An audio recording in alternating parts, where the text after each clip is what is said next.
Hey fellas, I saw Doctor Strange in the Multiple Madnesses last night, and that was bonkers, to say the least.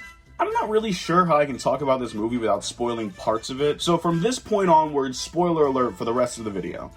So let's talk about Doctor Strange and the Multiverse of Madness. Do you guys know how Spider-Man No Way Home had a solid around 20 minutes to set up the movie before the action and crazy stuff started happening? Throw all that out the window, because this movie jumps right into the crazy-ass action. On one hand, I'm kind of excited that they showed action so quickly and they just jumped right into things, because my stupid little superhero brain was like, I want to see things fucking explode! And the other part of me was like, I think this movie just needs to slow down a bit. Especially the beginning of the movie. I think the only time we get a real break from things going bananas in this film is at Christine's wedding in the beginning. But then again, it gets immediately cut off with Gargantos chasing America through New York streets, so it's like, not long before things just get right back to where they were. Now, I'm not complaining too much, I just think the movie could have benefited if it had a little extra time with its characters not being superheroes. But again, I came here to see the superhero, so I'm not, like, upset about it, I just think it could have been beneficial. I'm not very familiar with America Chavez as a character, so this was my first experience with her. I'm really glad she wasn't treated like a silly sidekick and didn't just make quips the entire time, because she didn't do that at all. I think there's a few jokes America makes, but most of this movie she spends in fear. Was she scared of, you might ask? Ding ding ding! It's the scary, spooky Scarlet Witch! This is by far my favorite adaptation of Wanda in the MCU out of anything. Elizabeth Olsen's performance in this movie outshines everything. Like, I just love how terrifying she is. The film does an excellent job of showing you what the Scarlet Witch is actually capable of and what Wanda could do to our universe if she was angry. One thing I will say, though, is Wanda is very lost in this movie. They bring it up multiple times that she was corrupted by the Darkhold and she just really wanted her children back, but we don't get to see her transformation from normal to bananas. So she's already crazy insane in this movie, and we didn't even get to see it develop. If we just had, like, the post-credit scene from WandaVision to open this movie, I think a lot of its problems would be fixed. This way we don't have to jump right into the action, and this way we can be reminded by why Wanda is acting the way she is in this movie. Wanda reminds me of a tyrant from Resident Evil. She's constantly mowing through people and is always following our main characters and is never able to be killed. Like, she might be slowed down, but she is still always on her way. Wanda isn't beaten by the heroes in this movie, she's beaten by self-reflection. Strange has magic, America can kick portals through dimensions, but all Wanda had to do was look in the mirror and be like, oh, fuck. What have I done? It took Wanda's kids to show her the monster she really had become. This whole time, she thought she was just doing what she had to do because the world owed her something, but then she realized that she was the real villain. And I think that's really incredible. Like, you know how cool it would have been if Thanos was like, fuck, didn't think about it like that.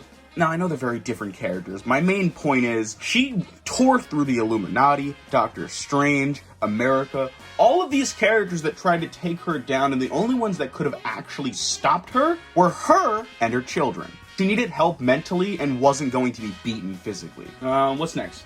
You guys want to talk about the Illuminati? I want to talk about the Illuminati. Now, before we get into that, fuck everyone who is posting spoilers.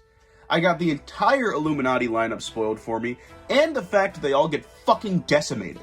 So thank you to the dick brains who thought it was important I should know a week before the movie. So let's talk about Marvel's Illuminati. In this film, it looks like the Illuminati is some sort of alternate universe, like Avengers team. I'm not saying the Avengers didn't exist in the timeline they're in, but it looks like they're the only ones left. I mean, the roster of the team consists of so many different characters who are a part of other teams, like the Inhumans or the X-Men or Avengers. There's a lot of different kinds of characters teaming up together here, so maybe this was after something cataclysmic happened. First of all, the team had a really cool character lineup with Maria Rambeau, Captain Marvel, Captain Carter, Black Bolt from Inhumans, and yeah, that's the same guy from the Inhumans, like, Marvel show that I didn't watch, Patrick Stewart as Charles Xavier in this universe, Sorcerer Supreme Baron Mordo, and Reed Richards. Not that one.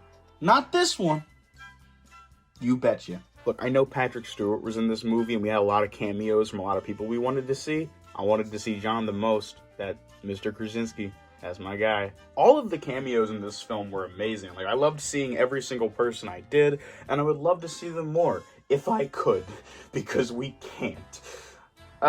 Realistically, I think the only character we'll probably never see again is Maria Rambeau Captain Marvel. Captain Carter will be in What If Season 2, and everybody else doesn't have a storyline in the MCU yet. I mean, Black Bolt kind of does it. I didn't watch Inhumans. I didn't. I won't. I assume Marvel's slowly working their way with mutants, and we'll figure out how that'll work in the MCU later on. Same thing with the Fantastic Four, because that movie's on the way. And Mordo still hasn't done anything since the end of Doctor Strange. So everybody still has stuff to do besides Maria, because she's dead in the MCU anyway, and Black Bolt, because... shit. Because Inhumans was canceled on ABC, so I don't think we're going to see him anytime soon. One thing this movie does have over most Marvel movies is it's violent as hell. When I say that Wanda eradicated the Illuminati, I mean it, because that was one of the most violent scenes I have seen in a Marvel movie ever. I give them credit. A really good way to show how powerful Wanda is by giving her a bunch of expendable heroes to wipe out real quick. Overall, I really liked seeing the Illuminati in this film. There were a lot of characters I really wanted to see, and although they got completely wiped out, it was also really cool to see Wanda's true power unleashed. I'm not that she's not doing that this entire movie, but just watch her rip through like 6 people was awesome. I do think this helps set up a lot of the characters for other movies, but the Illuminati in this film is about as important as X-Force and Deadpool 2. Good news and bad news.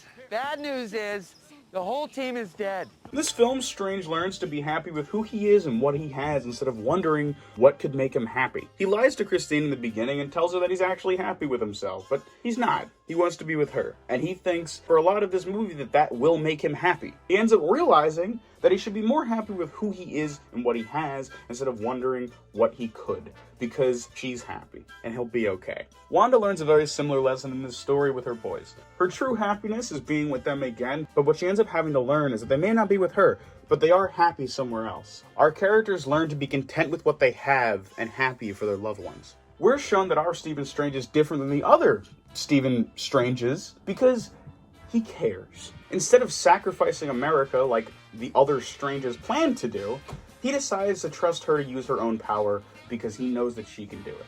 Because you can do anything if you believe in yourself. Him proving to America that she could use her power to help fight instead of him stealing it from her for the greater good is what ends up helping everybody in this movie stay alive. Well, hold on. Hold on. Take back that real quick. I more just meant nobody had to be needlessly sacrificed, but also, I don't know. Overall, I really enjoyed Doctor Strange and the Multitude of Angriness. Other than the fact that I think the movie's a little fast, I think it was really good. And I definitely will enjoy rewatching it when I can. I still do think the movie could be improved if they just put the end credit scene from WandaVision in the beginning of the movie. And that was also just a suggestion if they didn't feel like making a whole new Wanda scene. I just think it would have improved things. I think I give Professor Weird and the Angry Multiverse a 7.5 out of 10. Thank you for watching. I have a few more review videos on my channel at the moment and more on the way. So if you like what you see here, like, subscribe, and save Norbin now. Goodbye, guys. I love you.